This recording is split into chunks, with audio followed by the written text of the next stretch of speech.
প্রায় পৌনে 5টার সময় গায়ে হলুদ সেরে স্নান টান করে সাজতে বসেছিলাম, আর 8:30টায় আমি পৌঁছেছি ভেন্যুতে।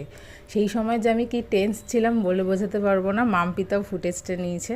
Hi everyone, welcome to my বিয়ের ভিডিও। 30শে নভেম্বর সন্ধ্যেবেলা বা রাতের দিকে ছবি তোমরা দেখতে পাচ্ছ। বিয়ের লগ্ন কিছুটা রাতে ছিল, আর এই যে আমি ওখানে গিয়ে বসলাম, কিছু মানুষের সাথে দেখা হলো, আমার বন্ধুরা চলে এসছে। এখানে মাম্পি, সন্দীপ ওরা খুব টেন্স ছিল, আমি তো ছিলামই, ওরা টেন্স ছিল যাতে আমার মেকআপটা না নষ্ট হয়ে যায়। মাম্পি লিটারেলি আমাকে রিকোয়েস্ট করছে। এরপর কিছুক্ষণের মধ্যে বড় চলে আসবে, আর তারপর ওরা যেহেতু মুখ দেখতে নেই শুভদৃষ্টির আগে, আমাকে গার্ড করে রাখবে। আর এইদিকে আমার বড় পিসি, ছোট পিসু লিটারেলি বর নিয়ে বরণ টরণ করে ওরা একদম ওপরে পাঠিয়ে দিচ্ছে। আর আমার বন্ধুরা প্লাস আমার ভাই, ভাইয়ের বউ, এই যে নূপুর, পুচাই, ওদেরকে তোমরা দেখতে পারবে, ওরা আমাকে গার্ড করে রেখেছে। মাম্পি ছিল বলেই এই ফুটেজগুলো নেওয়া পসিবল হয়েছিল। নেক্সট ভিডিও দেখতে ফলো অ্যান্ড সাবস্ক্রাইব।